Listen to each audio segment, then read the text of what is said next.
आप भी जान लीजिए मृत्यु के बाद आपकी आत्मा के साथ क्या होने वाला है। मरने के 24 घंटे में ही हो जाता है व्यक्ति के पूरे जीवन का हिसाब किताब। मृत्यु एक ऐसा सच है जिससे कोई अगर चाहे तो वो भी मुंह नहीं मोड़ सकता। हर इंसान जिसने धरती पर जन्म लिया है, एक ना एक दिन दुनिया को अलविदा कहकर जाना ही होगा। जब तक जीवन रहता है तब तक हर व्यक्ति निरंतर अपनी अपनी क्रिया करता है। यही क्रिया व्यक्ति के कर्मों का निर्धारण करती है।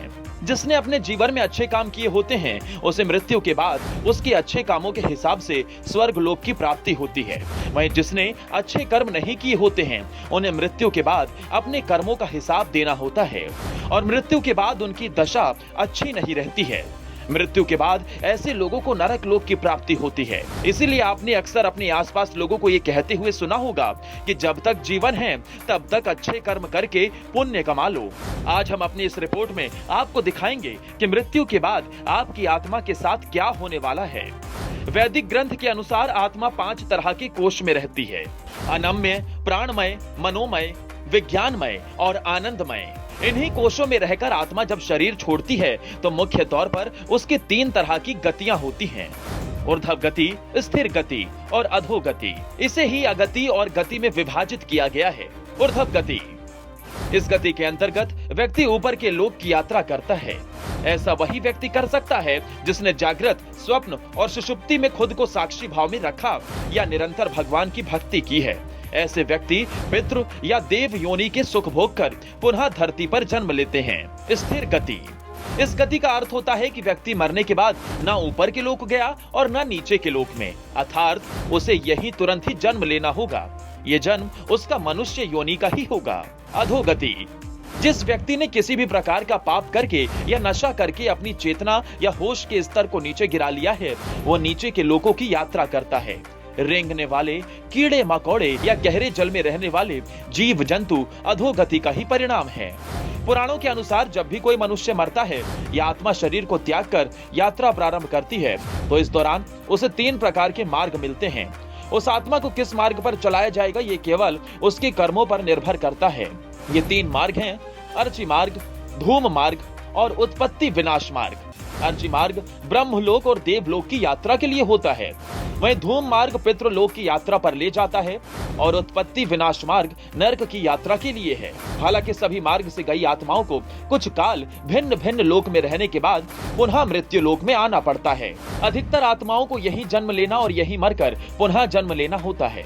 यजुर्वेद में कहा गया है कि शरीर छोड़ने के पश्चात जिन्होंने तप ध्यान किया है वो ब्रह्मलोक चले जाते हैं, अर्थात ब्रह्मलीन हो जाते हैं। कुछ सत्कर्म करने वाले भक्तजन स्वर्ग चले जाते हैं, स्वर्ग अर्थात वो देव बन जाते हैं। राक्षसी कर्म करने वाले कुछ प्रेत योनि में अनंत काल तक भटकते रहते हैं और कुछ पुनः धरती पर जन्म ले लेते हैं। जन्म लेने वालों में भी जरूरी नहीं कि वो मनुष्य योनि में ही जन्म लें, इससे पूर्व ये सभी पितृलोक में रहते हैं, वहीं उनका न्याय होता है। आत्मा 17 दिन तक यात्रा करने के पश्चात 18वें दिन यमपुरी पहुंचती है।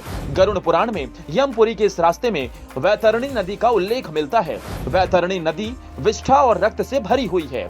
जिसने गाय को दान किया है वो इस वैतरणी नदी को आसानी से पार कर यमलोक पहुंच जाता है, अन्यथा इस नदी में वो डूबते रहते हैं और यमदूत उन्हें निकालकर धक्का देते रहते हैं। यमपुरी पहुंचने के बाद आत्मा पुष्पोदका नामक एक और नदी के पास पहुंच जाती है जिसका जल स्वच्छ होता है और जिसमें कमल के फूल खिले रहते हैं। इसी नदी के किनारे छायादार बड़ा एक वृक्ष है जहां आत्मा थोड़ी देर विश्राम करती है। यहीं पर उसे उसके पुत्रों या परिजनों द्वारा किए गए पिंडदान और तर्पण का भोजन मिलता है जिससे उसमें पुनः शक्ति का संचार हो जाता है। यमलोक के 4 द्वार हैं। 4 मुख्य द्वारों में से दक्षिण के द्वार से पापियों का प्रवेश होता है। यम नियम का पालन नहीं करने वाले निश्चित ही इस द्वार में प्रवेश करके कम से कम 100 वर्षों तक कष्ट झेलते हैं। पश्चिम का द्वार ऐसे जीवों का प्रवेश होता है जिन्होंने दान पुण्य किया हो, धर्म की रक्षा की हो और तीर्थों में प्राण त्यागी हो। उत्तर के द्वार से वही आत्मा प्रवेश करती है जिसने जीवन में माता पिता की खूब सेवा की हो, हमेशा सत्य बोलता रहा हो और हमेशा मन वचन कर्म से अहिंसक हो। पूर्व के द्वार से उस आत्मा का प्रवेश होता है जो योगी, ऋषि, सिद्ध और संबुद्ध है। इसे स्वर्ग का द्वार कहते हैं। इस द्वार में प्रवेश करते ही आत्मा का गंधर्व देव अप्सराएं स्वागत करती हैं। माना जाता है कि जब कोई व्यक्ति मरता है तो सबसे पहले वो गहरी नींद के हालात में ऊपर उठने लगता है।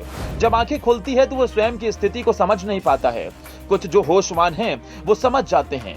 मरने के 12 दिन के बाद यमलोक के लिए उसकी यात्रा शुरू होती है। वो हवा में स्वतः ही उठता जाता है। जहाँ रुकावट होती है वहीं उसे यमदूत नजर आते हैं जो उसे ऊपर की ओर गमन कराते हैं। आत्माओं के मरने की दिशा उसके कर्म और मरने की तिथि अनुसार तय होती है। जैसे कृष्ण पक्ष में देह छोड़ा है तो उस काल में दक्षिण और उसके पास के द्वार खुले होते हैं, लेकिन यदि शुक्ल में देह छोड़ी है तो उत्तर और उसके आसपास के द्वार खुले होते हैं। लेकिन तब कोई नियम काम नहीं करता जबकि व्यक्ति पाप से भरा हो। शुक्ल में मरकर भी वो दक्षिण दिशा में गमन करता है। इसके अलावा उत्तरायण और दक्षिणायन सबसे ज्यादा महत्व होता है।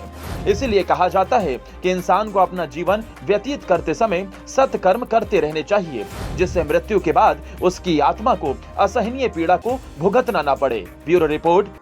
धर्मास्था, धर्मो रक्षति रक्षिता।